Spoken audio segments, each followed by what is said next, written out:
Bonjour et bienvenue dans Un autre chemin est possible, le podcast pour les personnes en chemin vers un métier de sens dans le bien-être ou l'accompagnement. Je suis Marion, je suis docteure en pharmacie et naturopathe pour vous aider à prendre soin de vous au quotidien et également coach pour accompagner les personnes dans leur reconversion et lancement d'activité vers les métiers du bien-être et de l'accompagnement. C'est un chemin que j'ai moi-même entrepris il y a 2 ans parce que je crois qu'un autre chemin est possible. Un chemin où l'on prend soin de soi, où notre activité professionnelle elle est riche de sens, elle est alignée avec nos valeurs et notre mode de vie parce que je crois qu'on peut choisir et se réinventer. Ici, pas d'utopie. Dans ce podcast, je vous partage mon parcours, mes défis, mes victoires, mes réflexions et une dose d'inspiration pour traverser le chemin passionnant de l'entrepreneuriat tout en prenant soin de vous. Mais aussi des interviews de personnes inspirantes qui ont pris un autre chemin et qui vivent aujourd'hui leur activité. Après tout, si c'est possible pour elles, alors pourquoi pas pour vous? Si vous aimez ce podcast, vous pouvez me soutenir en vous abonnant sur vos plateformes d'écoute préférées, vous pouvez le noter ou laisser un petit commentaire et le partager autour de vous. Je vous laisse avec l'épisode. Bonjour et bienvenue sur le podcast Un autre chemin est possible. Aujourd'hui, je suis ravie d'accueillir Manon Théveny, coach business et stratégie pour entrepreneurs du bien-être. J'ai découvert Manon alors que j'étais en études de naturopathie au Sénato. Je suivais les partages d'Anne-Claire Méret, qui était sa coach, et c'est comme ça que j'ai découvert sa personnalité attachante et surprenante. On était dans la même école et elle démarrait tout juste son activité, donc ça m'intéressait de la suivre vu que j'allais me lancer juste après. Et j'aimais beaucoup ses partages sur les réseaux qui étaient très authentiques, où elle parlait de son quotidien d'entrepreneuse débutante mais très débrouillarde. J'ai suivi ensuite son switch vers le coaching business et je suis admirative de la manière dont elle a fait décoller son activité rapidement avec succès. Je vous laisse avec l'épisode. Bonjour Manon, je suis ravie de te recevoir aujourd'hui. Ça me fait hyper plaisir d'avoir l'occasion d'échanger avec toi au travers de ce podcast. Bonjour à toi, merci beaucoup pour ton invitation. Je suis très heureuse aussi de pouvoir avoir ce petit échange avec toi. Déjà, je voudrais te dire merci parce que on a un petit peu échangé avant le démarrage de l'épisode, mais moi, je trouve que tu as été quelqu'un de très inspirant par ton parcours et aussi par la générosité que tu peux avoir au travers de tes partages, parce que justement, une de tes particularités, c'est que tu as toujours partagé les coulisses de ta formation, puis de ton lancement d'activité et ensuite maintenant de ton activité en partageant vraiment très régulièrement via YouTube ou ensuite ton podcast maintenant. Et je trouve que c'est extrêmement précieux pour des personnes qui, justement, comme moi, quand j'étais en formation, ça pouvait m'aider à me projeter. Je trouve que c'est hyper inspirant et soutenant. Donc déjà, merci pour tout ce que tu fais pour les étudiants en naturopathie et même et autres professionnels du bien-être en tout cas. Merci beaucoup de me dire tout ça parce que ça me fait toujours plaisir de le faire. Donc, c'est pour ça que je fais ce que je fais. Mais à chaque fois d'avoir des retours tels que le tien, ça m'encourage encore plus à continuer sur cette voie-là. Donc, ça montre que au-delà de me faire plaisir, ça sert à quelque chose. Donc, merci pour ce genre de feedback. Carrément, c'est vraiment utile.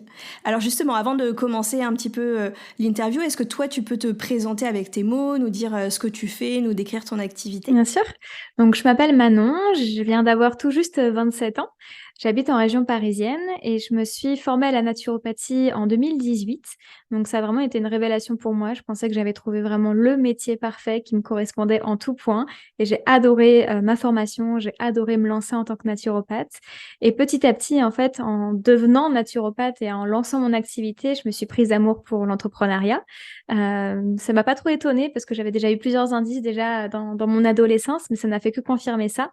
Et du coup, petit à petit, cette quête de l'aventure entrepreneuriale m'a aussi menée au coaching. Et donc, aujourd'hui, j'ai posé ma casquette de naturopathe en consultation. J'exerce plus de cette manière-là et j'ai choisi d'accompagner donc surtout les naturopathes, mais ça va bien au-delà.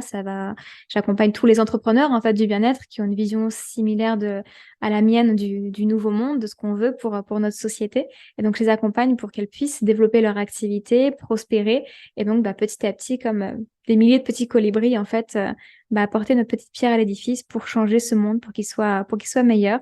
Donc aujourd'hui, je revêt ma casquette de coach plutôt que de naturopathe et je me rends compte que ce métier me correspond encore plus que celui de naturopathe alors que je l'avais pas pensé quelques années auparavant. Et justement, ce que je trouve intéressant dans ton parcours, c'est que souvent naturopathe est déjà un métier de reconversion parce que je sais pas si j'imagine dans le cas dans ta promo au Sénato, puisqu'on a fait la même école, tu devais probablement être une des seules pour qui c'était quasiment ton premier métier en fait.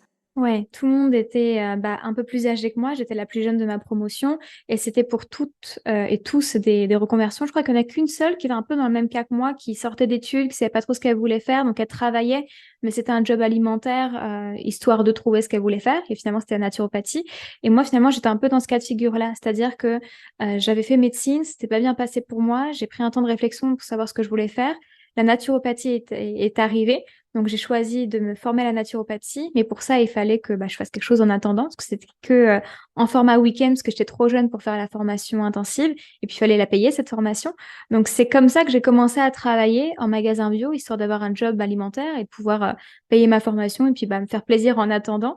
Et finalement, j'ai construit ma carrière en parallèle de ma formation de naturopathie, mais c'est pas vraiment une reconversion du coup, parce que j'ai commencé à travailler pour financer ma formation. Ouais, complètement. Donc déjà, c'est très atypique en soi. Tu vas nous raconter pour ton lancement d'activité, comment ça s'est passé, comment tu t'y es pris? Déjà, ce qu'il faut savoir, c'est que, et on en a parlé, donc je sais que ça te parlera aussi, je suis une grande impatiente. Ma formation était en 3 ans et moi, initialement, je voulais la faire, comme toi, en intensif. Parce que j'ai toujours été pressée dans ma vie, comme si j'étais en retard de quelque chose, je sais pas de quoi, mais c'était comme ça. Et je voulais faire ça en un an et du coup, dans ma tête, j'étais en retard puisque j'avais été contrainte de la faire en 3 ans. Donc, j'arrêtais pas de réfléchir au fur et à mesure de ma formation de qu'est-ce que j'allais pouvoir en faire. Et donc, je m'étais dit, bon, à la fin de ma première année, je peux déjà commencer à faire des ateliers. Et finalement, vu que je travaillais à côté, je trouvais pas l'espace-temps, j'étais fatiguée et compagnie. Donc ça a retardé tout ça, mais c'était juste parce que j'avais pas l'énergie pour. Si j'avais eu tout le temps du monde autour de ma formation, je pense que je me serais lancée bien avant. Et donc, j'ai vraiment essayé de saisir l'opportunité dès que j'ai eu en fait un petit peu de temps, de commencer à lancer mon activité avec des consultations en expliquant au début que j'étais encore étudiante et du coup en faisant des consultations que sur les sujets que je connaissais. Donc, je demandais bien au préalable quelle était la problématique qui amenait les personnes en consultation. Et donc, j'ai vraiment essayé de prendre un peu le taureau par les cornes, de me dire dès que je me sens suffisamment à l'aise pour faire les consultations de base, je me lance et on verra ce qui se passe. Mais je pouvais pas attendre plus longtemps que ça, parce que j'avais déjà eu la sensation d'avoir attendu suffisamment longtemps pour commencer à travailler. Et donc ta question, c'est qu'est-ce qui s'est passé à mon lancement? C'est que dès lors où j'ai vu une opportunité de partir de mon travail, j'en ai discuté pour parler d'un arrangement, histoire que je puisse partir et toucher le chômage pour pouvoir lancer mon activité sereinement d'un point de vue financier. Et ensuite, dès lors où j'ai arrêté de travailler, le mois d'après, ça y est, mon activité a été lancée et j'ai simplement proposé des consultations parce que c'est ce qui me paraissait être le plus simple au début. Et ce qui m'a aidée, c'est que j'avais déjà une communauté en fait sur les réseaux sociaux qui était installée puisque comme tu le disais, j'ai commencé à partager autour de tout ça dès mon choix d'école. En fait, donc j'avais vraiment pas mal de personnes qui me suivaient depuis les tout débuts et qui attendaient en fait le moment où j'allais me lancer. Et donc les premières consultations sont arrivées assez rapidement par ce biais-là, ce qui fait que ça a un petit peu mis la première pièce en fait pour après recevoir des témoignages, puis montrer que ça fonctionnait et faire en sorte que les personnes qui n'avaient pas encore confiance en moi puissent avoir une meilleure confiance en moi pour sauter le pas aussi de prendre rendez-vous avec moi. Donc voilà comment ça a commencé, juste avec des consultations classiques comme je l'avais appris à l'école parce que c'est ce qui me paraissait être le plus simple au début. Et ce que j'avais trouvé audacieux dans ta manière de faire, c'est qu'en fait, tu avais pris un cabinet avant même la fin de tes études, si je me trompe pas. C'est ça? Exactement. Ouais. En fait, je me suis lancée en milieu de troisième année, donc 6-8 mois avant la fin de ma formation. Et du coup, puisque je me lançais avec tout ce qu'il fallait, quoi. Donc les cartes de visite, le site internet, le cabinet. Donc effectivement, c'était un petit peu ce qui avait d'ailleurs temporalisé le début de mon activité, c'est qu'il fallait que je trouve mon cabinet. Donc dès lors où je l'avais trouvé et que j'avais les clés, j'avais plus aucun frein et c'est pour ça que ça a officialisé mon lancement d'activité. Trop bien. Effectivement, j'avais trouvé ça vraiment courageux. Enfin, moi, je sais que j'ai commencé par de la visio. Je me sentais pas de passer directement par prendre un cabinet. Enfin, je consultais en visio et à la maison. Tu vois, dans un premier temps, pour me mettre à l'aise. Et finalement, j'ai pas sauté le pas du cabinet pour le moment. Enfin, tu vois, ça s'est pas présenté comme ça. Donc, j'avais trouvé ça vraiment courageux de dire dès le départ cabinet parce que forcément, ça veut dire des frais aussi. Enfin, j'imagine que ça peut mettre un stress financier dès le début, quoi. J'avais tout vraiment calculé. C'est vrai que après, faut pas oublier que j'étais dans la vingtaine petite vingtaine, donc je vivais toute seule, j'avais pas d'enfants, j'avais pas de contraintes financières autres que m'occuper de mon propre crédit IMO et de ma nourriture en soi. Donc c'est peut-être plus facile que pour toi, j'imagine, qui a un petit bébé à s'occuper. Donc bon, j'avais pas les mêmes contraintes, donc je pouvais me permettre en fait aussi de d'avoir un certain stress financier parce que ça n'impactait que moi et pas ma vie de famille. Donc ça, je pense que c'est important à souligner pour les personnes qui pourraient se mettre la pression avec ça. Et j'avais vraiment tout calculé en fait. Je savais exactement combien Pôle emploi allait me donner à ce moment-là. Je connaissais, moi, mes frais fixes qui me permettaient de survivre. Donc, payer mon crédit, payer mon électricité, le minimum dont j'avais besoin pour payer mes courses. Et à ça, j'avais ajouté Doctolib parce que ça me paraissait impensable d'exercer sans Doctolib à ce moment-là. Et du coup, je voyais quelle est l'enveloppe qui me reste entre la somme que me donne Pôle emploi, une fois que j'ai déduit tout ça, pour investir dans un loyer.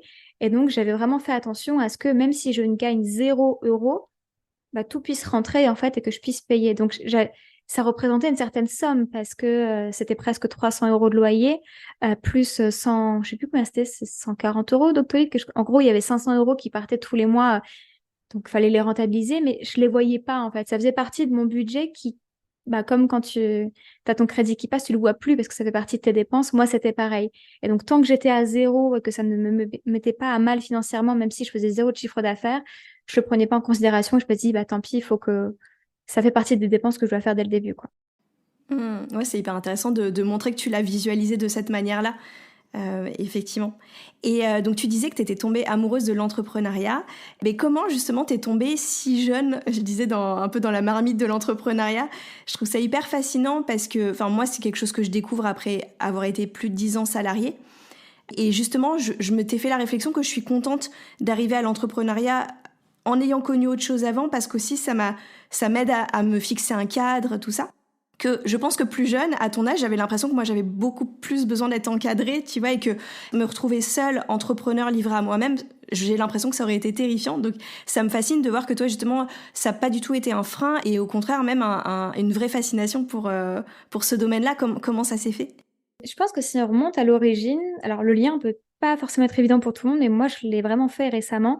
C'est que quand j'étais plus jeune, mais vraiment jeune, hein, je pense que 10-12 ans, donc c'est assez jeune. J'ai découvert tout ce qui était youtubeuse beauté et compagnie, et ça m'émerveillait. C'était ma télé-réalité à moi. J'aimais pas tellement la télé-réalité classique, mais ça, c'était un peu l'équivalent qui me plaisait énormément. Et donc, je suis vraiment tombée dedans, et finalement, la plupart étaient adolescentes comme moi ou travaillaient aussi à côté, avaient des études, mais elles commençaient à voir que ça devenait un métier, et je les voyais faire en gros ce qu'elles voulaient. Elles se faisaient super plaisir, elles avaient des expériences de dingue. Et moi, j'avais juste envie de pouvoir vivre pareil, en fait, quelque chose où je puisse être libre, où je puisse m'amuser, faire juste ce qui me plaît. Et en plus, il se trouvait qu'elles commençaient à gagner un peu de l'argent avec ça, et que plusieurs commençaient à s'émanciper et à faire de ça un véritable métier. Donc pour moi, c'était vraiment extraordinaire. Et donc j'ai commencé moi-même à faire des vidéos YouTube lifestyle un peu avant de parler de l'entrepreneuriat. Et j'aimais en fait ce côté de partage. C'est vraiment, c'est peut-être générationnel, je sais pas, mais j'aimais ce côté de partage, télé-réalité de la vraie vie, quoi, vraiment. Donc c'était vraiment super, super sympa. Et souvent, elle montait aussi des projets transverses avec des créations de collections capsules, ce genre de choses. Donc, il y avait tout l'aspect créatif, en fait, que je voyais à travers ces écrans-là, de par le fait de filmer des vidéos, faire le montage et compagnie, mais aussi des projets qu'elle pouvait mener. Et moi, ça, c'est des choses qui m'attiraient énormément parce que j'ai toujours été très créative au niveau des choses manuelles. J'ai toujours fait des bracelets, des colliers de perles. J'ai fait de la poterie quand j'étais petite. À part la peinture, parce que je sais pas dessiner, j'ai toujours adoré tout ce qui était manuel et tout ce que je pouvais créer de mes 10 doigts, en fait, le scrapbooking et compagnie. Et donc là, je voyais quelque chose, en fait, où ce que je faisais pour mes loisirs pouvait devenir quelque chose de beaucoup plus grand que simplement du temps libre que j'avais le week-end chez moi. Et donc ça a vraiment commencé à faire mûrir des choses dans ma tête, où quand je me lançais dans un projet, je le faisais vraiment à fond, parce que je voyais ça bien plus gros qu'un simple hobby, en fait. Et avec ces réseaux sociaux, je voyais que ça pouvait vraiment devenir plus gros. Donc, je pense que ma fibre entrepreneuriale, elle est venue de là, même si c'était surtout le plaisir avant de voir que ça pouvait devenir de l'argent qui me fascinait. Et ensuite, quand j'ai commencé à travailler, donc mon premier job, ça a été en boulangerie. Donc, c'était ma première expérience avec le salariat. J'ai adoré aussi. Donc, c'était pas un truc j'avais que l'entrepreneuriat dans la tête parce que j'avais pas d'a priori ni sur l'un ni sur l'autre. Juste, j'ai commencé à travailler et j'ai adoré. Et en fait, j'ai gravi rapidement les échelons dans cette boulangerie parce que je m'étais donnée à fond. Et je crois qu'il y a ce truc, en fait, de juste quand j'aime ce que je fais, je me donne à fond et je gérais cette boulangerie comme si c'était la mienne. Et du coup, j'avais même envie d'ouvrir ma propre boulangerie parce que j'étais passionnée et du coup, je faisais tout comme si ça me revenait à moi parce que c'était impensable, en fait, pour moi de faire mon travail à moitié parce que je me serais trompée moi, en fait. C'était pas juste pour faire plaisir à la hiérarchie, c'est juste que moi, j'aimais ce que je faisais, donc j'avais besoin que ce soit bien fait. Quand je suis partie à Naturella, c'était pareil, en fait. J'ai commencé un nouveau travail juste alimentaire pour payer ma formation initialement. Mais en fait, je me suis trop prise au jeu et j'ai adoré et je gardais mon magasin comme si c'était le mien et qu'il y avait mon nom sur le papier sur les documents, quoi. Donc, en fait, je me suis rendu compte que quand je faisais les choses avec passion, ça marchait quoi qu'il arrivait. Et c'est juste que j'ai entendu le parcours de plein d'entrepreneurs, en fait. Et ça me donnait juste envie de me dire, bah, pourquoi pas moi? Et c'est là où les podcasts sont arrivés parce que YouTube, j'ai commencé à prendre de la distance avec parce que avec la naturopathie, ça me parlait moins. Tout ce qui était youtubeuse beauté et compagnie, ça me parlait moins, tout simplement. Mais du coup, les podcasts ont pris le relais. Et puis, vu que j'avais cette conscience que après la formation, il allait falloir me lancer, j'ai commencé à écouter le parcours de naturopathes qui, elles aussi, se sont lancées, comment elles ont fait, etc. Et du coup, là, je suis tombée vraiment dans la marmite de l'entrepreneuriat à proprement parler. Et ça a été une révélation parce que ça cochait un peu toutes les cases que je commençais à voir en étant plus jeune avec tous mes hobbies manuels et ce qu'on pouvait en faire. Là, je voyais qu'en fait, il y a des nanas qui construisaient des business avec tout et n'importe quoi et que ça fonctionnait pour elles. Et donc, je m'étais vraiment dit que pour moi, c'était pareil. Et en plus, j'avais trouvé quoi. Donc, c'était encore plus facile parce que il y avait la naturopathie, donc c'était une évidence. Et donc, j'ai commencé à écouter énormément de contenu d'autres entrepreneurs, que ce soit des thérapeutes qui ont lancé et qui vivent de leur activité, ou d'autres entrepreneurs, surtout en ligne, parce qu'il y avait beaucoup de ces personnes-là, des coachs Instagram, des community managers, des graphistes, qui racontaient aussi leur process à elles. Et du coup, tout ça, ça m'a donné comme une grande vision en fait de ce qu'est ou de ce que pouvait être l'entrepreneuriat. Et ça m'a permis de faire un peu mon méli-mélo et moi de garder ce côté-là très créatif que j'adorais depuis toute petite et en même temps juste de voir les choses stratégiques qui étaient indispensables à avoir pour que mon activité puisse prospérer, quoi. Donc ouais, ça vient de loin en fait, et c'est hyper intéressant par rapport à justement ta génération, l'impact de YouTube, tout ça. Enfin, t'as grandi aussi avec ce qu'on appelle les influenceurs. En fait, moi, c'est un métier qui n'existait pas quand j'étais plus jeune, et du coup, je pense que c'est, comme tu dis, c'est un nouveau modèle aussi. Ça crée des métiers qu'on n'imaginait pas avant aussi. Ouais, et ça venait vachement chercher parce que quand j'en parlais à mes parents, pareil, pour eux, c'était totalement inconnu.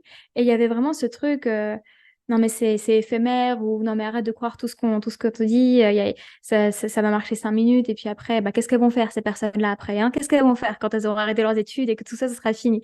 Et du coup, il y avait vraiment cette dualité en moi de, oui, ils ont raison, bien sûr, tu peux pas rester dans ta chambre à faire des vidéos et faire en sorte que ce soit ta vie pour toujours. Et en même temps, j'avais la preuve sous les yeux. Et autant aujourd'hui, c'est pas du tout un modèle que je veux. Je ne me considère pas du tout comme une youtubeuse ou quoi, parce que c'est plus ce qui me fait plaisir. Mais ça m'a donné juste la preuve que autre chose était possible par rapport au schéma classique du salariat. Donc, c'était pas tellement ce modèle que je voulais reproduire, juste me dire, en fait, il y a d'autres modèles à créer qu'on ne voit pas encore dans la vie de tous les jours. Ouais, carrément, ça t'a ouvert ce champ des possibles, quoi. Trop bien. Ouais. Donc tu disais, tu as commencé à te lancer en cours de 3e année avec les consultations, et à partir de quand vraiment tu t'es dit en fait ça y est, c'est vraiment un métier, je vis de mon activité. Ça a été quoi les étapes pour toi? Alors déjà, je l'ai toujours considéré comme un métier, c'est-à-dire qu'au moment où je me suis lancée, même si je gagnais pas encore ma vie avec, c'était déjà mon métier. Je me suis jamais dit j'attends de voir ce que ça donne, j'espère que ça va marcher, parce que pour moi c'était en train de marcher. Juste ça peut pas marcher le jour 1, mais je suis en train de faire ce qu'il faut pour que ça marche. Donc ça a toujours été super clair dans ma tête.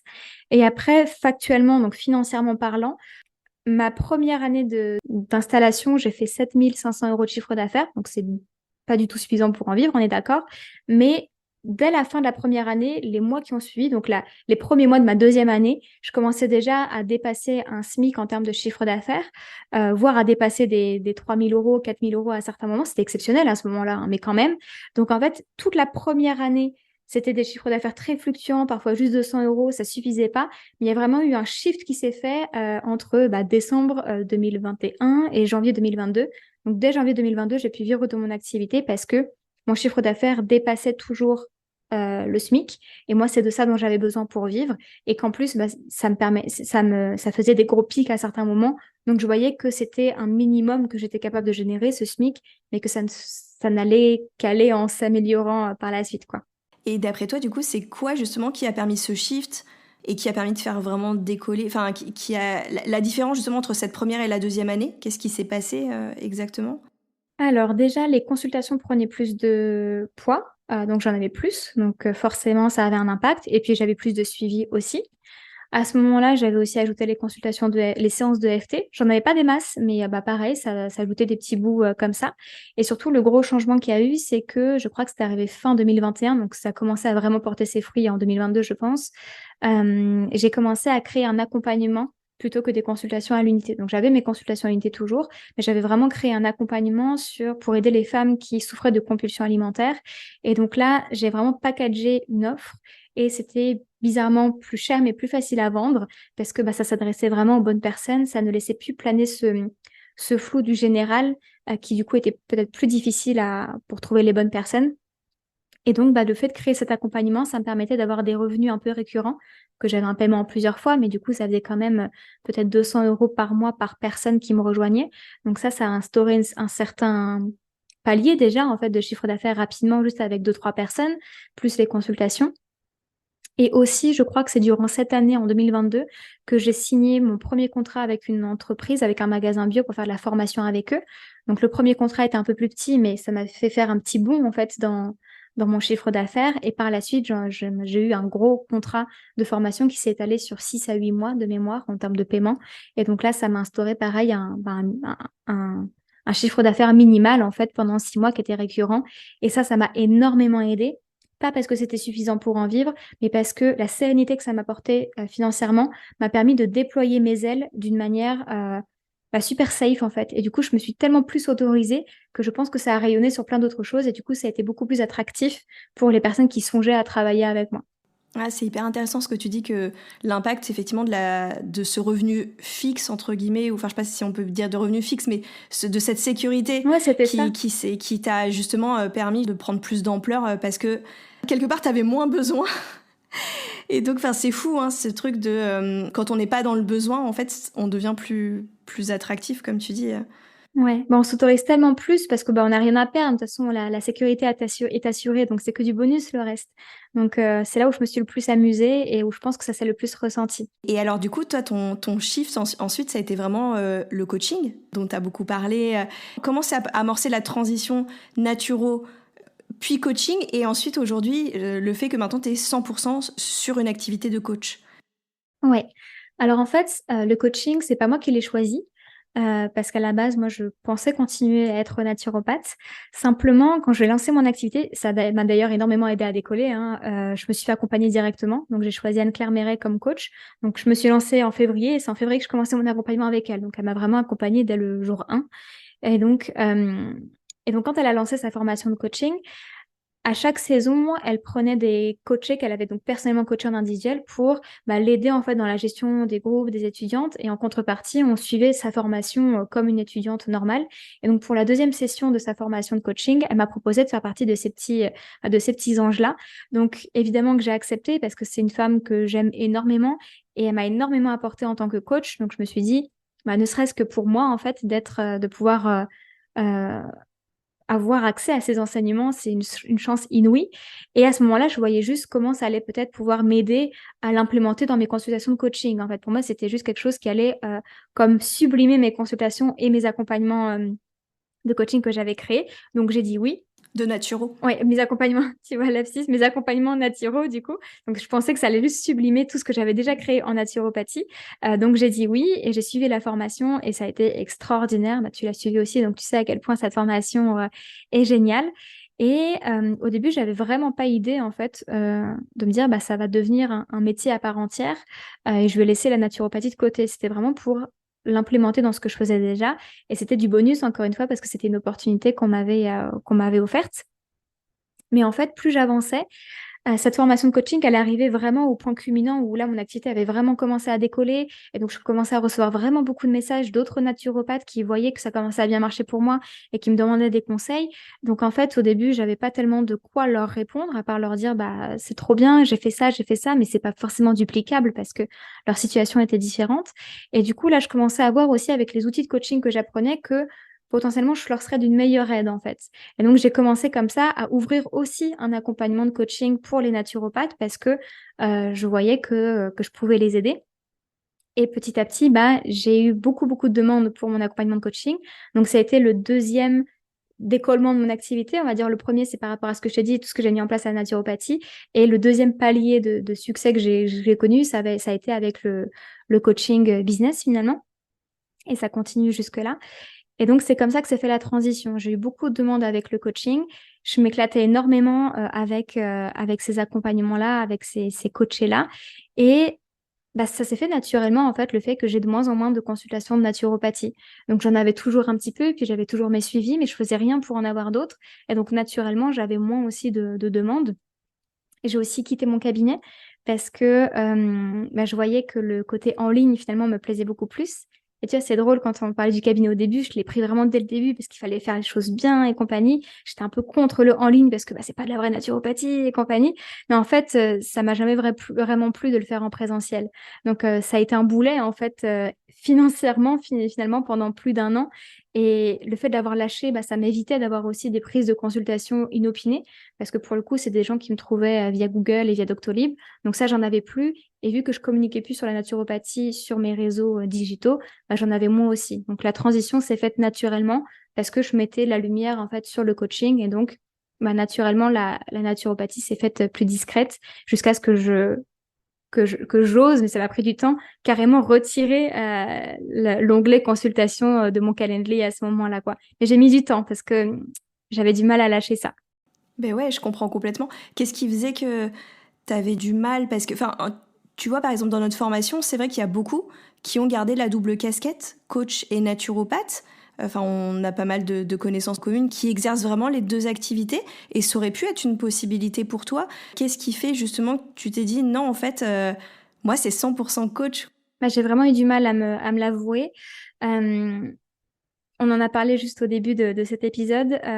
J'étais pas super contente quand j'avais des consultations de naturo parce que bah, j'avais pas très envie de la faire. Donc ça, c'était un premier indicateur, mais c'était pas suffisant pour que je m'avoue que bah, ça y est, c'était fini pour moi la naturopathie. Un truc qui m'a quand même... c'était plus au niveau de la légitimité en réalité. Parce que j'étais toujours en lien avec mes collègues de promo de Naturo et sur le chat, enfin sur le groupe qu'on avait tous ensemble en commun, il y avait beaucoup de questions sur ah bah j'ai tel cas, qu'est-ce que vous me recommandiez pour ça? Enfin, tu sais un peu les échanges entre étudiants quoi. Et avant j'y prenais énormément part parce que bah, en plus j'étais du genre bon élève donc j'avais toujours un peu la réponse à apporter. Et au bout d'un moment bah j'ai arrêté de le faire parce que même ça me plaisait plus. Et aussi je me rendais compte que je me mettais plus à jour en fait. Et là, au niveau légitimité, pour moi, ça coinçait parce que la naturopathie, on parle quand même de la santé des personnes. Et même si la base de la naturopathie, ça reste inchangé et que ça, je l'aurai pour toujours et que bien sûr que je resterai naturopathe pour toujours, je pense qu'il y a tellement d'avancées en termes de santé naturelle en ce moment que c'est hyper, hyper important sur toutes les pathologies là qui font partie de notre ère, de se tenir hyper informé, de se former en continu. Et ça, je le faisais plus parce que ma tête était vraiment dans le coaching, dans l'entrepreneuriat. Donc mes intérêts étaient portés sur autre chose. Et du coup, je voyais la distance en fait s'installer entre mes connaissances qui n'avaient pas été mises à jour depuis quelques mois. C'est rien, hein, mais déjà, j'avais l'impression d'avoir perdu le fil. Et j'avais pas spécialement envie en fait d'accompagner des personnes si je me sentais pas être la meilleure personne pour les accompagner avec leur santé. Donc c'est là où je me suis dit bon, il serait peut-être temps en fait d'officialiser ce truc de bah non, tu prends plus de rendez-vous parce que je me serais sentie comment on dit malhonnête envers les personnes qui auraient réservé chez moi. Et au final, les retours de ta communauté par rapport à ça, enfin, j'imagine que ça n'a déçu personne finalement que tu fasses ce choix. Enfin, ça paraissait peut-être même évident, peut-être de l'extérieur. Ouais. Je pense que c'était évident parce que personne s'en est vraiment rendu compte. Et souvent, les personnes qui m'écrivaient et qui m'écrivent encore pour me demander bah, est-ce que tu prends des consultations ou quoi, c'est des personnes qui ne me connaissent pas depuis longtemps. Donc, elles sont arrivées parce qu'elles ont entendu parler de moi. Et donc, elles m'écrivent pour savoir est-ce que je peux les prendre en naturo. Donc, aujourd'hui, je les redirige.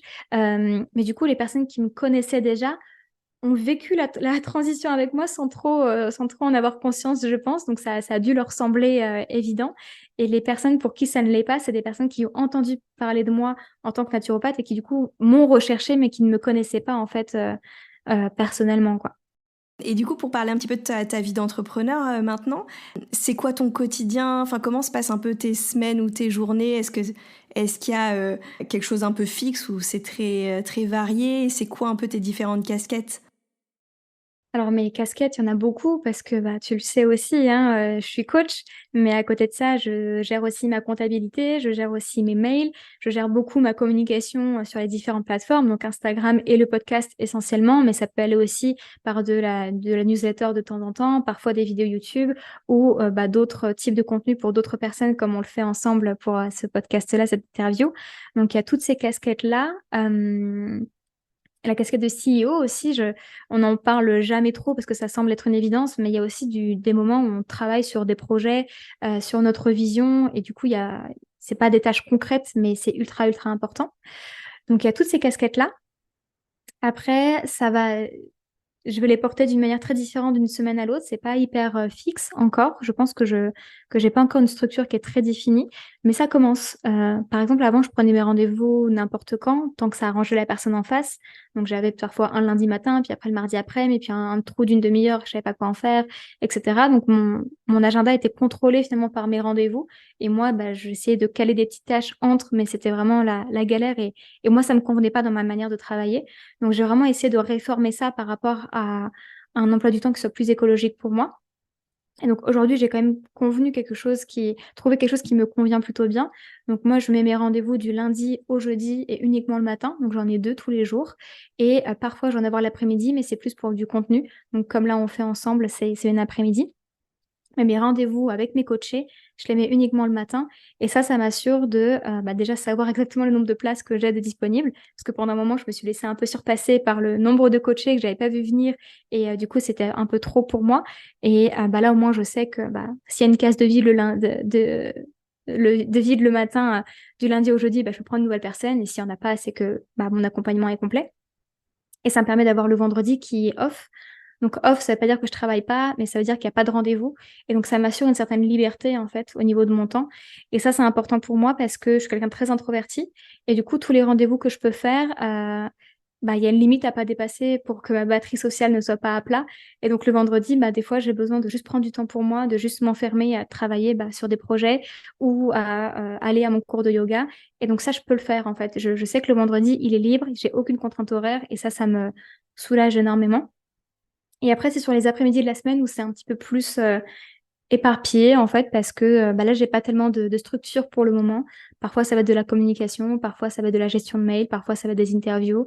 Donc, les après-midi sont un peu plus volatiles, mais je prends mes autres casquettes, du coup, les après-midi. Voilà. C'est quoi que t'aimes le plus, enfin justement les casquettes que tu préfères dans ton métier et celles que t'aimes le moins et que si tu pouvais même, soit tu les as déléguées ou tu comptes les déléguer, je sais pas.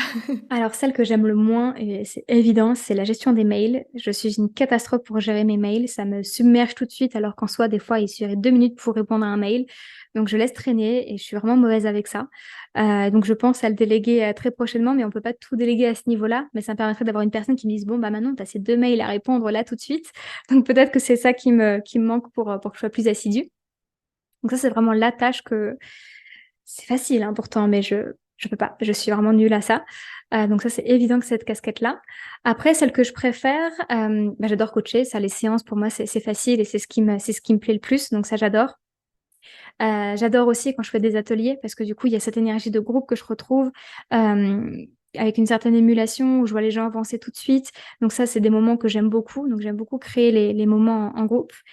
Et j'aime beaucoup la partie communication, mais c'est à double tranchant. Parfois, je vais adorer ça parce que il y a un but précis en fait derrière ma communication. Donc, j'ai plein d'idées qui fusent et c'est super créatif de les mettre en œuvre.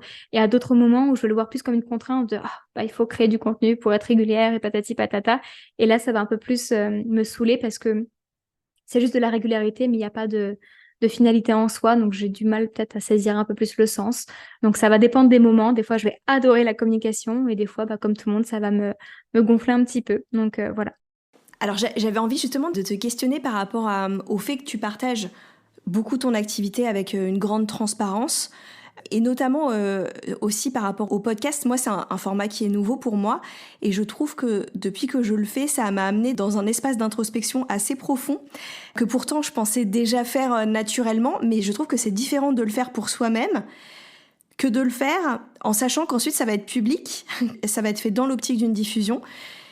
Et parfois, ça peut être inconfortable. Notamment, moi, je sais que de parler de mon chiffre d'affaires, c'était quelque chose que j'avais envie de partager. Et pour autant, en le faisant, c'était pas évident parce que je me suis rendu compte que oui, c'est des sujets tabous. Pour moi, c'est pas forcément simple.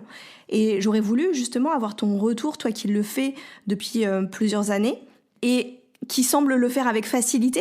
En tout cas, est-ce que ça l'est toujours? Est-ce que c'est véritablement facile ou est-ce que toi aussi parfois ça te challenge? Enfin, comment tu vis ça intérieurement?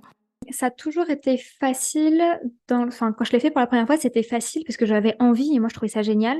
Ce qui l'était moins, c'est les commentaires des autres personnes de mon entourage qui pouvaient me dire de faire attention. C'est de la bienveillance envers moi pour me protéger, mais du coup, bah, ça laissait s'immiscer un petit doute de est-ce que je fais bien de le faire ou pas. Donc c'est ça qui faisait que c'était pas facile, mais si je m'étais simplement écoutée moi, c'était super facile parce que pour reprendre cet exemple avec les youtubeuses qui montraient un autre modèle de vie, pour moi, c'est exactement pareil en fait. Parler de chiffre d'affaires et de casser un peu les tabous autour de l'argent par rapport à son activité de naturopathie, c'est une manière pour moi de dire, en fait, il y en a marre de tous ces tabous parce que c'est à cause de ça qu'il y a plein de gens qui se lancent pas parce qu'ils savent pas ce qu'il y a derrière. Et moi, c'était une de mes frustrations. J'écoutais enfin énormément, pas tant que ça parce qu'il n'y en avait pas beaucoup, mais un maximum de naturopathes en lancement pour voir, mais qu'est-ce qu'il y a vraiment après? Il y a quoi après la formation? On dirait que on parle que de la formation et après c'est un trou noir, personne n'en parle comme s'il fallait pas trop dévoiler et tout ça. Et moi, ça me frustrait parce que si je passe 3 ans en formation, c'est pour savoir ce qui m'attend derrière. Et je trouvais qu'il y en avait trop peu. Donc heureusement, il y en avait quand même qui l'ont fait. Ça m'a énormément aidé. Et donc moi, je voulais apporter ma pierre à l'édifice par rapport à ça et partager avec le plus de transparence possible ce que je traversais pour les personnes curieuses comme moi qui étaient 3 ans en arrière par rapport à moi et qui avaient besoin d'informations. Donc j'avais vraiment envie de le faire parce que moi, j'avais un besoin qui n'était pas suffisamment comblé au moment où j'avais besoin d'informations. Donc, je me suis dit que ça pouvait peut-être combler le besoin de quelqu'un d'autre qui est dans mes chaussures quelques années avant. Et par rapport au chiffre d'affaires en tant que tel, parce que c'est encore plus précis de parler d'argent, j'avais pas tellement de problèmes parce que je pense que j'étais fière de mes résultats. Alors pour autant, comme je te le disais, la première année, j'ai fait 7 500 euros. Il y a quelques mois dans cette année-là où j'ai fait plus de 1 000 euros, mais la plupart, c'était des 280, 700 quand c'était des bons mois. Donc ça n'avait rien de phénoménal, mais moi, je le valorisais énormément en fait. Moi, Manon, pour mon premier mois, j'ai généré 280 euros de chiffre d'affaires. Et je le présentais d'une telle manière, en tout cas, moi, c'est comme ça que ça sortait de ma bouche, de punaise, mais c'est trop bien, quoi. Premier mois déjà, ou troisième mois, je fais ça, au bout d'un an, presque 10 000 euros. Et je pense que c'était facile du coup de le partager parce que j'en étais fière. Peu importe ce que d'autres pouvaient en penser, parce que pour d'autres, ça peut paraître dérisoire, 7 000 euros, mais pour moi, ça l'était pas. Donc c'était facile de partager quelque chose dont je suis fière. Et ça a toujours été le cas jusque-là. Mais plus le temps passe, et plus maintenant on m'étiquette comme Manon elle vit de son activité, et plus j'ai de pression, et moins c'est facile du coup maintenant. Typiquement, là, le dernier bilan que j'ai fait, c'était mon premier semestre 2023. Il s'est très bien passé, donc c'était facile d'en parler. Là, ce semestre-là, le mois d'octobre et probablement novembre et décembre, j'ai une baisse de mon chiffre d'affaires. Je sais que je vais en parler parce que ça me tient à cœur, mais là, c'est beaucoup moins confortable parce que je me dis, je projette en fait de dire, mais les gens vont être déçus de voir qu'en fait ça baisse chez moi parce que je me suis posée en fait, où je pense qu'on attend de moi que ça aille toujours de manière croissante. Sinon, c'est que tout ce que je leur ai promis, c'était faux, qu'elles vont pas y arriver, etc. Parce que j'ai l'impression qu'on m'a placé un peu sur ce truc de tu peux incarner parfois l'espoir de c'est possible pour moi aussi. Donc je suis obligée d'y arriver, sinon je brise l'espoir des autres en fait. Donc c'est très mégalomane en plus comme vision des choses. Mais je sais que de montrer que là, ça va un peu moins bien, que c'est pas linéaire en montant, ça me crée un peu plus de gêne à partager mon chiffre d'affaires parce que je me dis que ça va décevoir les gens. Ouais, je comprends complètement. J'ai vraiment ressenti ça, tu vois, en me disant mince, si je montre que finalement, au bout d'un an, je vis pas de mon activité, alors que, pareil, des étudiants me demandent conseil ou autre, il y a ce truc de cette peur de décevoir, alors que, au final, tu vois, moi, quand tu me partages ça, ça me déçoit pas du tout. Enfin, je me dis pas, oh là là, qu'est-ce qu'elle a fait Manon? Enfin, je me dis pas ça et je me dis juste, en fait, effectivement, c'est normal. Enfin, tu vois, le regard extérieur, il est tellement finalement différent par rapport à celui qu'on porte sur nous-mêmes. Et je comprends complètement que tu dises qu'en fait, quelque part, plus on partage aussi le succès, plus le jour où, pour X raisons, ça marche moins bien, ça veut pas dire qu'un jour ça marche moins bien, après-demain ça marchera comme on dit, c'est fluctuant et ça fait partie des aléas de la vie. Mais du coup, c'est aussi un peu enfermant d'une certaine manière, quoi. Je comprends ce que tu veux dire. Ouais, c'est une pression que je veux me mettre qui est inutile et qui me fait faire énormément de projections alors qu'en fait, si moi j'écoute le contenu d'une autre qui partage son chiffre d'affaires qui baisse, c'est pas pour autant que je vais être déçue d'elle ou quoi. Mais quand il s'agit de soi, on réfléchit peut-être différemment et du coup, on voit pas on n'a pas la même lucidité quand il s'agit de soi en général. Oui, et puis ce qui sera intéressant, c'est quand tu vas partager le pourquoi, en fait, parce qu'encore une fois, c'est finalement un chiffre d'affaires, c'est juste un chiffre. Oui. Et en fait, c'est qu'un élément factuel, mais c'est du coup la compréhension qu'on y met derrière et qui sera peut-être d'autant plus riche que juste annoncer un chiffre. Et quelque part, je pense aussi que la course aux chiffres peut nous mettre dans une forme de distance par rapport justement à ceux qui sont dans la difficulté. Bien sûr, ça peut incarner un modèle inspirant de réussite, et en même temps complexé, où il y a toujours ce truc un peu du double tranchant dans la comparaison que ça met par rapport aux gens, en fait. Oui, quoi qu'il arrive, qu'on y arrive très très bien, qu'on n'y arrive pas du tout, qu'on y arrive moyen, il y a toujours des personnes pour qui ce sera super inspirant et pour d'autres pour qui ça activera des points de douleur. Donc en fait, c'est trop compliqué d'essayer de se positionner par rapport aux autres parce qu'il y aura toujours des laissés pour compte, que ça fait parler de soi en fait. En effet miroir, on peut pas savoir ce qui se passera. Donc Ouais, complètement. Et alors toi qui t'adresses aux entrepreneurs du bien-être, qu'est-ce que tu fais pour toi prendre soin de ton bien-être? Je l'ai beaucoup délaissé pendant un temps, surtout l'année dernière, qui a été une année hyper cruciale pour moi donc dans mon développement d'activité. Je l'ai vachement mis de côté. Donc, c'est quelque chose, quand j'ai posé un peu mes objectifs, mes intentions pour 2023, sur lequel j'ai été hyper vigilante. Donc, quelque chose que moi, j'aime beaucoup, c'est les massages. J'ai vraiment essayé de me dire, et c'est un rythme qui n'est pas du tout suffisant encore, hein, mais c'est des choses que je mets petit à petit en place, où je m'étais dit au moins un massage par trimestre, ce qui fait que ça m'en fait au moins un par saison. Finalement, j'ai pu en faire beaucoup plus que ça parce que une fois que l'intention est posée, il y a des choses qui se mettent en place hein, et du coup, ça s'est fait tout seul.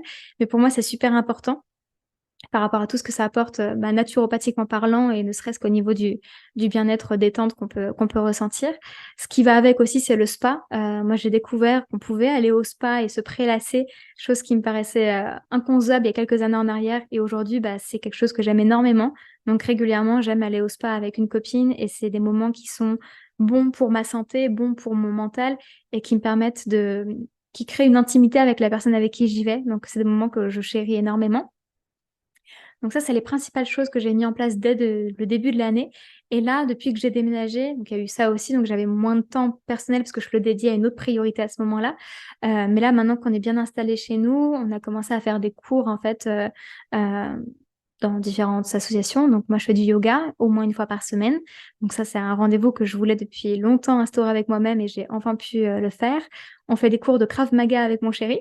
Donc ça, c'est le soir et ça nous permet de nous défouler, de nous entretenir aussi au niveau de la tonicité physique et ça renforce énormément notre complicité. Qu'est-ce qu'il y a d'autre que je mets en place? J'aime faire aussi des petits étirements à la maison.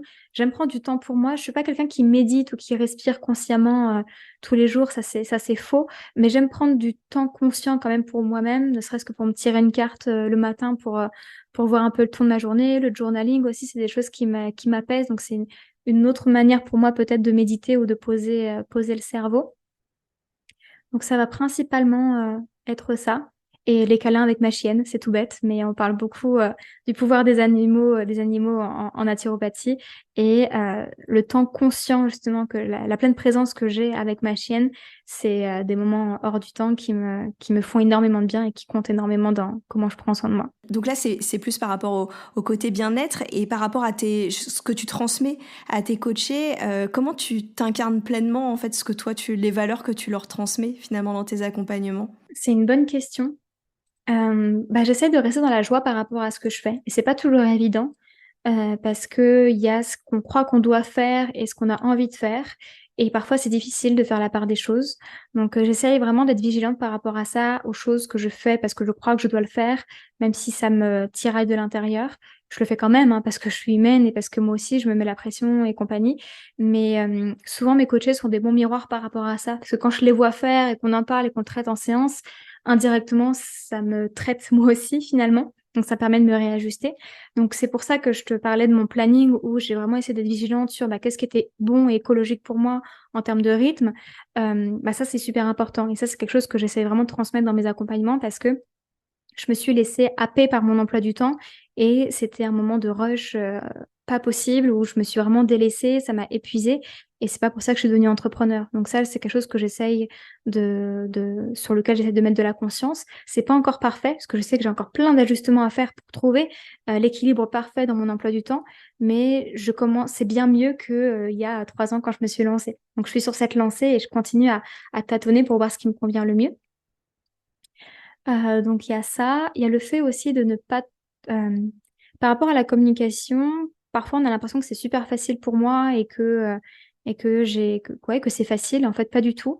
Et c'est drôle de voir, on en parlait, mais la manière dont les gens peuvent nous percevoir. Parce que, en fait, moi, ça m'arrive très, très souvent de rien poster pendant 3 à 4 semaines parce que j'ai pas le temps, parce que j'ai pas envie et compagnie. Et vous voyez que rien ne s'écroule, hein, d'ailleurs, donc c'est important de l'observer. Mais voilà, je vais pas me forcer, en fait, pour me dire, oh là là, il faut absolument que je sois régulière sur les réseaux sociaux parce que c'est ce qu'il faut, patati patata. Non, en fait, ça m'arrive consciemment, encore une fois, de me dire, tant pis, là, il y aura rien pendant 3 semaines.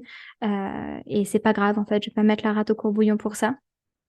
Donc, je dirais principalement ça, veiller à mon rythme, veiller à pas faire des choses pour faire, dont la communication. C'est des choses qui sont importantes pour moi. Et après, autre chose, ça va être de toujours me challenger pas forcément à faire plus, parce que c'est pas une course à faire plus et à faire dans la force, mais à pas me reposer sur mes acquis et à pas m'endormir, en fait, sur quelque chose qui est confortable, juste parce que c'est confortable, justement. Donc, j'essaie toujours de me challenger à faire des choses un peu plus différentes. Typiquement, j'avais vraiment très très peur de faire cette formation en ligne sur MailerLite parce que c'était un nouveau format, c'était un nouveau concept. J'avais peur en fait et le reste fonctionnait très bien. Donc c'était très confortable de rester dans ce que je savais faire, mais c'était important de le faire pour moi parce que j'avais pas envie en fait de rester dans ce que je savais faire et du coup de m'enquiloser là-dedans. Et pour mes coachés, en fait, c'est important que je puisse leur montrer que moi aussi, je suis capable de faire des sorties de zone de confort. Sinon, je serais personne pour pouvoir les guider à elles aussi sortir de leur zone de confort. Donc ça, c'est important pour moi d'essayer de me challenger régulièrement pour entrevoir à chaque fois une plus grosse partie de mon potentiel que je ne vois pas encore pour être en mesure en fait de dire aux filles que j'accompagne, vous aussi en fait vous avez un potentiel qui est plus grand même si vous ne voyez pas encore quoi. Oui, complètement. Puis c'est hyper motivant de voir faire, quoi. Effectivement, c'est ça qui est inspirant.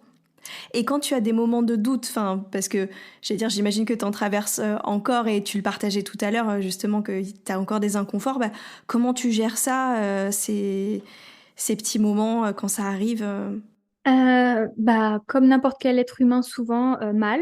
Donc, c'est-à-dire que je peux passer les après-midi après à chiller sur Netflix, être dans mon canapé avec ma chienne, et puis c'est tout. Et parfois, ça va être plusieurs jours d'affilée comme ça parce que je suis triste, je doute, j'ai peur et ça me paralyse. Donc, ça arrive aussi. Euh, et ça m'inquiète pas trop parce que je me dis que j'en ai besoin en fait, donc c'est pas grave.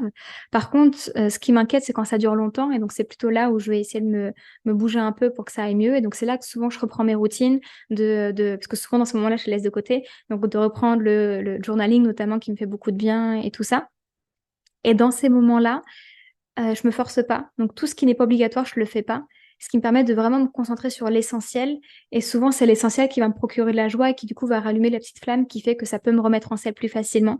Si je me force à me dire, vu que ça va pas, il faut absolument que tu trouves l'idée magique qui va te sauver à ce moment-là, je peux être certaine que l'idée ne viendra pas ou qu'elle sera mauvaise. Donc je préfère ne pas me forcer à ce niveau-là. Et dans ces moments-là, j'aime encore plus me nourrir en fait.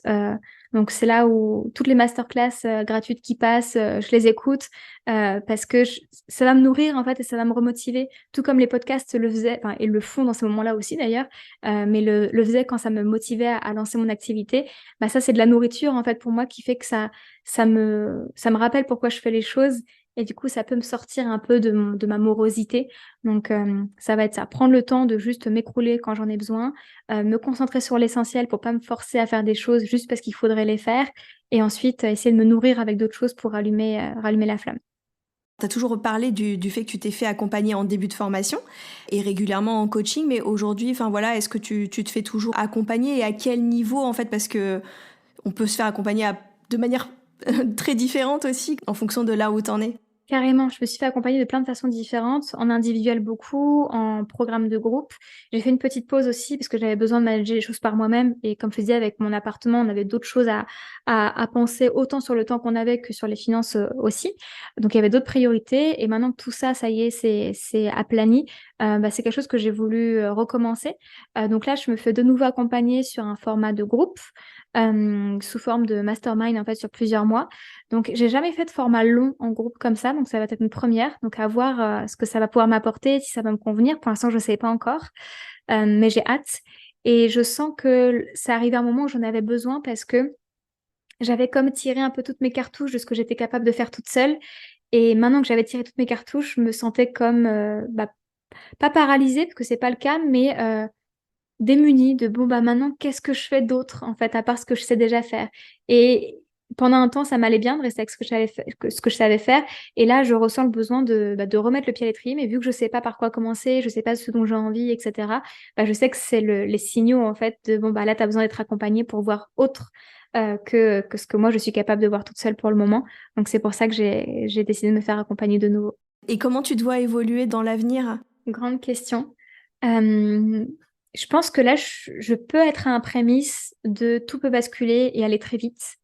Mais que pour le moment, je suis encore retenue par beaucoup de peur. Donc, j'ai l'impression que là, je vais passer une période où je vais stagner pendant un petit moment avant de vraiment shifter et où les choses vont aller très vite. Je le perçois vraiment comme ça. Donc, je ne sais pas à quel point va durer ce plateau ou pas, mais c'est vraiment comme ça que je le ressens. Et je pense que la suite, pour moi, ça va vraiment être le groupe. Parce que j'adore l'individuel et c'est pas pour autant que j'arrêterai l'individuel, je ne pense pas de sitôt. Mais j'en vois la limite aussi par rapport au nombre de personnes que je peux accompagner en même temps, par rapport à ce que je peux délivrer aussi, parce que vu qu'en individuel, c'est 100% du sur-mesure, il y a des choses aussi que je ne peux pas transmettre parce que ça va pas être le bon moment, le bon timing par rapport à la personne en face, alors que je sais que pourtant ce serait hyper précieux pour elle. D'avoir des formats de groupe, ça me permettrait aussi de recentrer ce que moi j'ai envie de partager par rapport à ce que, là où j'ai envie d'emmener mes clientes. Donc, je sais que ça pourra aussi m'ouvrir énormément de portes de pouvoir à transmettre les choses comme je le souhaite. Et en termes financiers aussi, évidemment que ça va changer les choses de pouvoir accompagner en groupe. Donc, je pense que pour moi, ça va être la suite avec des programmes thématiques. Je parlais d'accompagner sur la création d'un podcast. Donc, ça, c'est vraiment très pratico-pratique, mais je pense que ça va aller bien au-delà, d'accompagner sur justement définir ses objectifs, sa grande vision, de voir quelle est sa contribution pour le monde. C'est vraiment des thématiques, moi, qui me tiennent énormément à cœur. C'est pour rien que j'ai appelé mon podcast Oser rêver grand.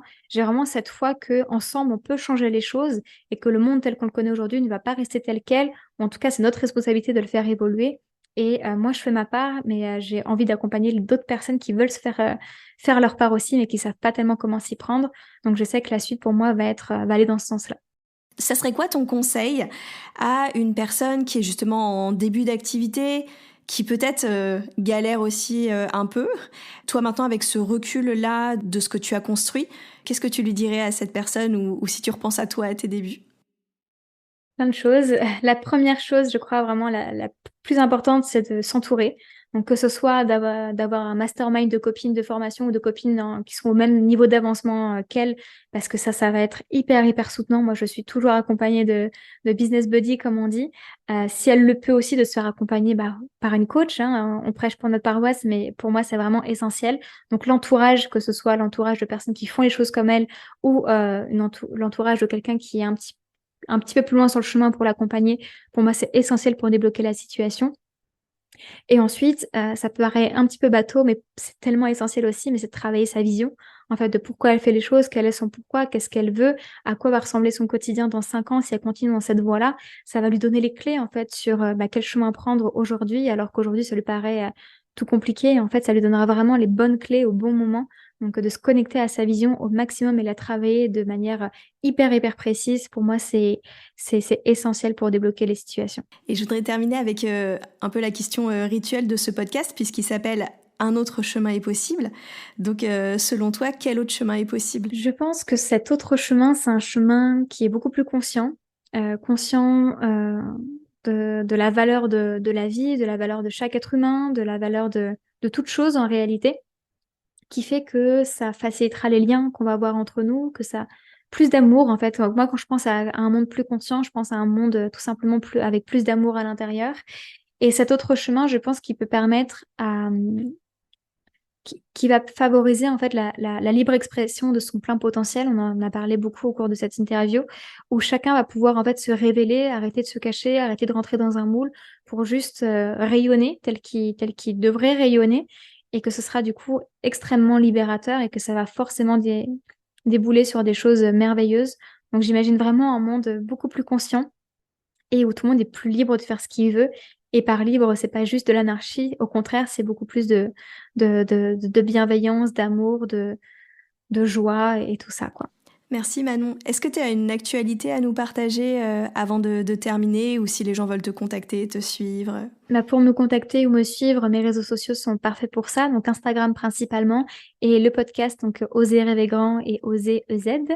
Et sinon, pour mes actualités, en ce moment, mon accompagnement est full. Donc, les séances découvertes vont rouvrir à partir de début 2024. Et donc, il y a une liste d'attente si jamais vous voulez être tenu au courant de l'ouverture de cet agenda-là pour pas louper les séances découvertes.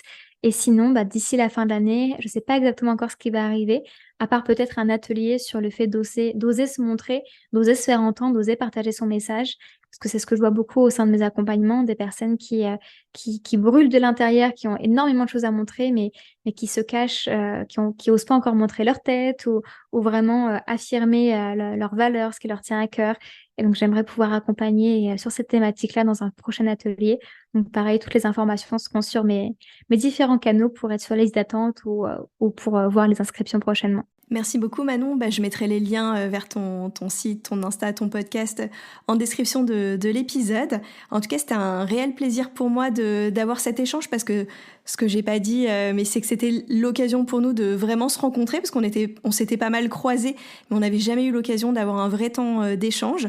Et ce que j'ai trouvé vraiment chouette, c'est que une des craintes que je pouvais avoir quelque part, c'est comme tu partages déjà beaucoup de choses, je me disais mais comment apporter un contenu différent par rapport à tout ce que tu fais déjà. Et moi j'ai quand même eu l'impression d'apprendre des choses sur toi en t'écoutant aujourd'hui, donc je suis vraiment contente de ce partage. Merci beaucoup Manon. Merci beaucoup à toi pour ton invitation, pour tes questions super intéressantes, et je suis contente du coup si tu as pu découvrir un autre aspect de mon parcours ou de mon histoire pour que ça puisse intéresser tes auditeurs. Merci à toi. J'espère que vous avez aimé cet échange. Moi, ce que je retiens du partage de Manon, c'est avant tout son état d'esprit optimiste et qui n'a rien à perdre. Et ça lui permet de faire des choix qui sont audacieux, comme prendre un cabinet et se faire coacher avant même la fin de sa formation. Et j'ai l'impression que la vie, elle récompense son courage. Je retiens aussi qu'on peut casser les codes du milieu de la naturopathie ou d'autres domaines en allant s'inspirer d'autres modèles de réussite, comme les youtubeuses qui montrent d'autres chemins possibles. Et je sens aussi que Manon, elle a eu une vraie joie à célébrer ses premiers chiffres d'affaires, même tout petits. Et je pense que cette excitation, elle est contagieuse. Donc n'oubliez pas de célébrer vos réussites, quelles qu'elles soient, parce qu'il n'y a personne qui vous attendra avec une banderole. Donc c'est vraiment à nous de cultiver cette joie, vraiment. Merci pour votre écoute. Si vous avez aimé cet épisode, vous pouvez me soutenir en vous abonnant sur votre plateforme d'écoute préférée, en laissant un petit commentaire ou une petite note et en partageant cet épisode autour de vous. Ça me fera très plaisir et ça aide le podcast à se faire connaître. D'ici le prochain épisode, vous pouvez me retrouver sur mon site internet marion.alvesdeoliveira.com ou sur Instagram @marion.alvesdeoliveira pour échanger, ou alors on peut aussi se retrouver en séance si vous ressentez l'appel de vous faire accompagner sur votre chemin entrepreneurial et votre lancement d'activité. J'offre des séances découvertes. D'ici là, prenez soin de vous et à la semaine prochaine.